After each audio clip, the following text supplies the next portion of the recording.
बड़े बड़े पॉडकास्ट देखने का टाइम नहीं है, कोई बात नहीं, ये चैनल को सब्सक्राइब कर लो। पॉडकास्ट की जो सबसे बेस्ट बातें होगी मेरे पॉडकास्ट की, वो इस चैनल पे मैं डालता रहूँगा शॉर्ट क्लिप्स में, ताकि आप शॉर्ट टाइम पे बहुत सारी नॉलेज गेन कर सको। Now let's start.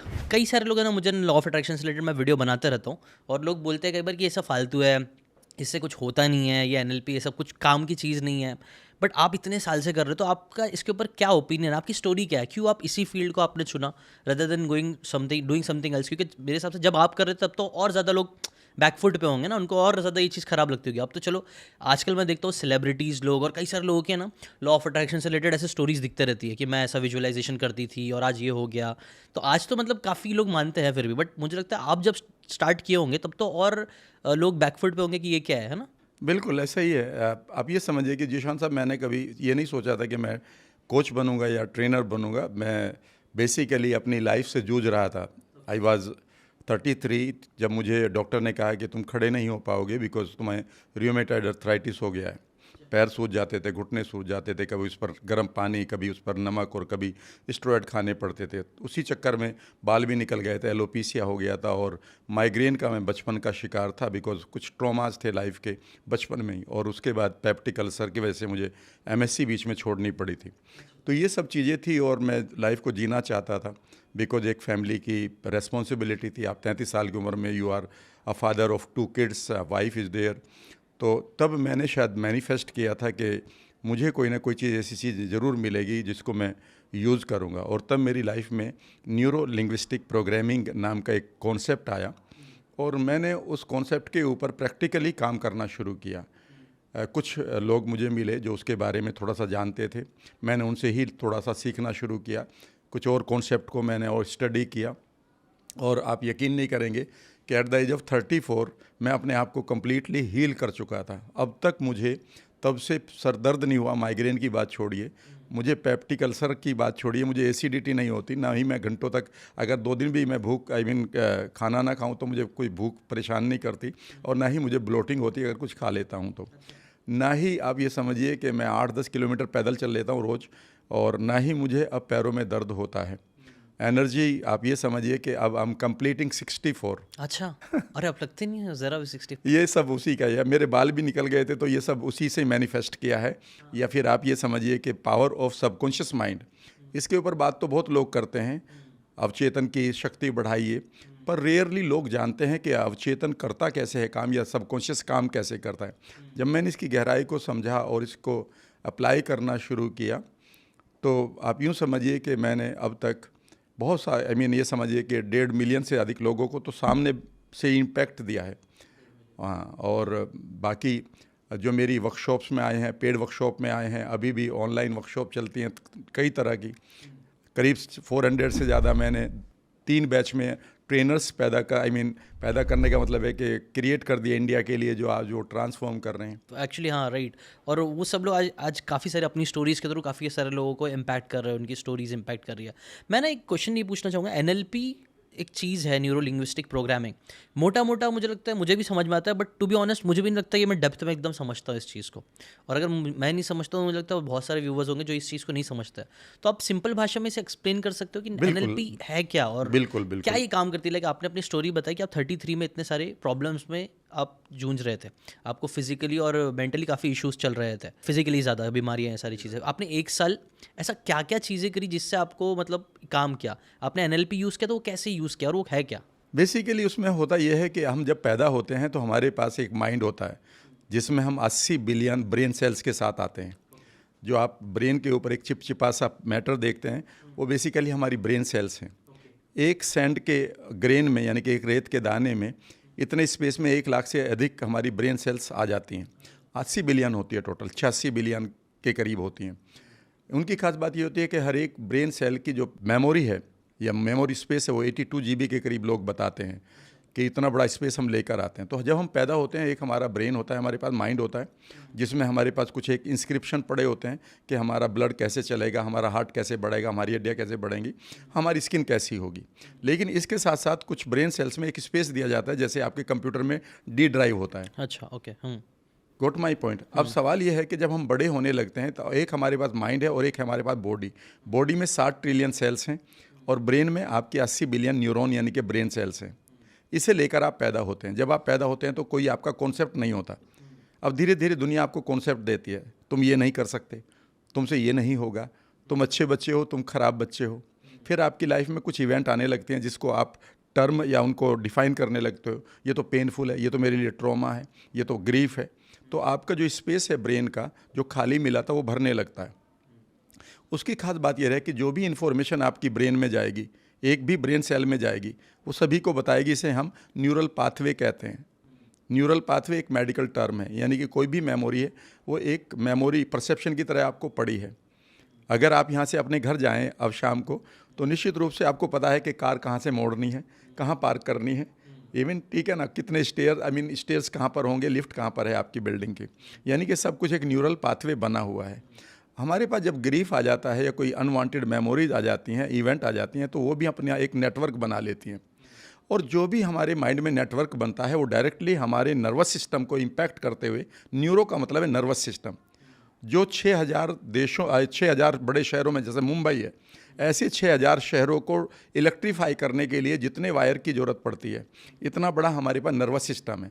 एक थॉट यहाँ पर आता है, इमीडिएटली आप अपनी पैर की उंगली हिला, अगर आपके पैर में कहीं पर मच्छर काट लेता है, इमीडिएटली आपका हाथ चला जाता है। यानी कि इतनी तेज़ी से आपका नर्वस सिस्टम काम करता है। आपके पास जो भी बेकार की इवेंट पड़ी हुई हैं, बेकार की मेमोरी पड़ी है, आप ये समझिए कि आप, कई बार लोग कहते हैं मैं उनको भूल गया हूँ। आप कौन है भूलने वाले? वो तो जा चुकी है आपकी मेमोरी अंदर। वो अब क्या कर रही है, वो बेसिकली आपके ग्लैंड्स को, आपकी सेल को, आपके डीएनए को और आपके जीन को पूरी तरह से इम्पैक्ट कर रही है नेगेटिवली। इसे एपिजेनेटिक्स के किताबों में आप देख सकते हैं, या बायोलॉजी ऑफ बिलीफ में। बेसिकली जैसे ही मैंने इस कॉन्सेप्ट को समझा तो मैंने पाया कि मेरी सारी की सारी बीमारियाँ सिर्फ स्ट्रेस से हैं, और डॉक्टर भी यही कहते थे। अगर मैं आपके दर्शकों को बताऊं कि आपको करना क्या है, कितना काम करना है, कुछ सिर्फ सिंपल सी बात समझिए कि अगर अपने आप को हील करना चाहते हैं, आप अपने आप को लॉ ऑफ अट्रैक्शन के लिए तैयार करना चाहते हैं, आप बड़े गोल के लिए तैयार करना चाहते हैं, आप यूँ समझिए कि 34 में मैं ठीक होता हूँ और 35 में मैं एक अपने फ्रेंड के साथ मिलकर, उनका नाम मिस्टर अकील अहमद है, ठीक है ना, उनके साथ मैं एक स्कूल शुरू कर देता हूँ। और हम दोनों के पास उस टाइम 3 चीज़ें नहीं थी। एक, हम दोनों के पास पैसा नहीं था, हम दोनों ने कभी स्कूल नहीं चलाया था, ठीक है ना, और हमारे पास बिल्डिंग जो थी एक छोटी सी बिल्डिंग थी जिसमें एक टीन शेड पड़ी थी। अच्छा। आज वहाँ पर 140 कमरे हैं, और एक आप ये समझिए कि वहाँ से निकला हुआ बच्चा एक IPL खेल रहा इस समय, ठीक है ना, पंजाब टीम से। माई saying two is very simple कि जब आप अपने माइंड के अंदर बेकार की चीज़ों को इरेज कर लें, यानी कि जो मेमोरी बेकार की पड़ी हैं, वो जो ट्रॉमा पड़े हैं, जहाँ पर आप तड़पे हैं, या वो मेमोरी अभी भी पड़ी हैं जो आपको परेशान करती है और आप उनसे डरते हैं और आप भी एंग्जाइटी में आ जाते हैं, तो उन्हें कभी भी आप इरेज कर सकते हैं। और इसे इरेज करने की टेक्निक जब मैंने सीखी थी तो निश्चित रूप से मुझे बहुत मेहनत करनी पड़ी, क्योंकि एक एक चीज़ समझ नहीं आ रही थी। कोई यहाँ मेंटोर नहीं था। I was the first person जिसने इंट्रोड्यूस की यहाँ पर। लेकिन उस टेक्निक को जब मैंने डेवलप किया तो आज करीब करीब आप ये समझिएगा 100 ट्रेनर आज अगर NLP पढ़ा रहे हैं तो उसमें से 98% मेरी टेक्निक्स को ही पढ़ा रहे हैं। अच्छा, ये तो मैं गर्व के साथ कह सकता हूँ। तो उस टेक्निक से मैंने अपने आप को, अपनी मेमोरीज को इरेज किया जो ट्रॉमाज थे।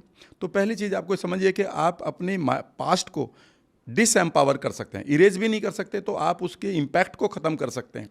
इम्पैक्ट खत्म हो गया तो जो आपके हार्मोन चल रहे थे माइंड से लेकर, न्यूरोट्रांसमीटर या ब्रेन केमिकल आपकी नर्वस सिस्टम के थ्रू, वो तो अब वो अपना निगेटिव इम्पैक्ट छोड़ ही नहीं रहे। दूसरा काम ये करना होता है जीशान साहब कि एक बार आपका माइंड खाली हो गया, आपकी ब्रेन सेल्स ने बेकार की चीज़ों से पीछा छुड़ा लिया, अब आप क्या चीज़ अट्रैक्ट करना चाहते हैं? आप हेल्थ अट्रैक्ट करना चाहते हैं, आप वेल्थ अट्रैक्ट करना चाहते हैं, आप किसी गोल को पूरा करना चाहते हैं, किसी आउटकम को पूरा करना चाहते हैं।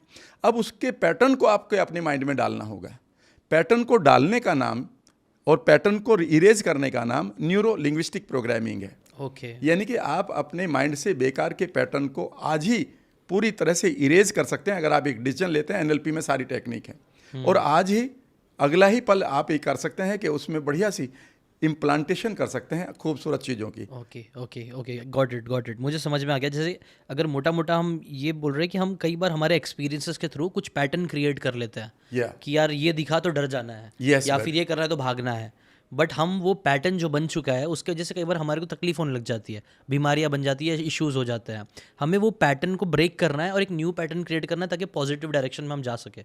बिल्कुल बिल्कुल यही है। मैं आपको बताता हूँ, अगर आपके पास कोई भी पेनफुल मेमोरी है, किसी के पास भी, आप किसी भी आदमी से मिलिए, बहुत सारे आपके फ्रेंड्स हैं, जानने वाले हैं, उनसे एक बात पूछिएगा कि तुम्हें ये बीमारी जो आई है कोई ऑटो इम्यून डिजीज़ आई है, रूमेटॉइड अर्थराइटिस आई है, आपका पेट खराब IBS है, आपके बाल गिर चुके हैं, या फिर आपको डायबिटीज़ 2 हो गई है, या आपका BP अब कम नहीं हो रहा है, या आपके जोड़ पूरी बॉडी में आपको फटीग रहती है, जिसको हम CFS कहते हैं, क्रोनिक फटीग सिंड्रोम कहते हैं। अब हमारे 50% इंडियंस इससे परेशान हैं। जब क्या होता है उसमें अनलिमिटेड आपको ऐसा लग रहा है थक रहे हैं, पता ही नहीं चला, कभी आप B कॉम्प्लेक्स खा रहे हैं, कभी आप ये न्यूट्रिशन खा रहे हैं, और आपकी बॉडी के अंदर एनर्जी गायब होने लगती है, यानी कि आपको फटीग, थकान रहने लगती है, टायर्डनेस रहने लगती है कई बार।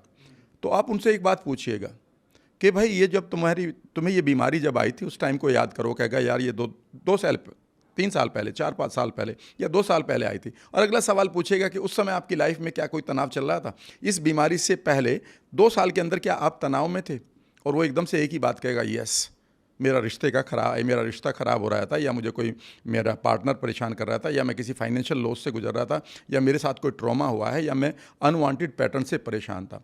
याद रखिएगा, जब आपके माइंड में ये बेकार के पैटर्न आते हैं तो आपका जो पॉजिटिव केमिकल का एक फाउंटेन है, जिसको आप डोपामिन कहते हैं, ऑक्सीटोसिन कहते हैं, सीरोटोनिन कहते हैं, एंडोर्फिन्स कहते हैं, या मेलाटोनिन कहते हैं जो नींद लाता है, या ह्यूमन ग्रोथ हार्मोन कहते हैं जिससे हमारी बॉडी बढ़ती है 19-20 साल तक। ये 5-6 केमिकल इमीडिएटली, जैसे ही आपके माइंड में स्ट्रेस पड़ गई, वो stress immediately in positive chemicals को बंद कर देती है, और नेगेटिव केमिकल शुरू हो जाते हैं निकलने, जिससे आपकी बॉडी लड़ रही होती है। बॉडी जब लड़ रही होती है उसे एंग्जाइटी कहते हैं, और लड़ते लड़ते वो थक जाती है, सरेंडर कर जाती है, उसका नाम बीमारी है। वो बीमारी किसी भी फॉर्म में आ सकती है। एक आदमी को कैंसर के रूप में आ सकती है, एक को रूमेटॉइड अर्थराइटिस के, एक को माइग्रेन के रूप में। यानी कि वन कोज मैनी डिजीज, समझ लीजिएगा, one cause can create many disease. बस यही इसका सबसे इम्पोर्टेंट फैक्टर है। नहीं, मैं कंप्लीटली रिलेट कर पा रहा हूँ और मैं समझ पा रहा हूँ ये चीज़ एक्चुअली ऐसा होता है।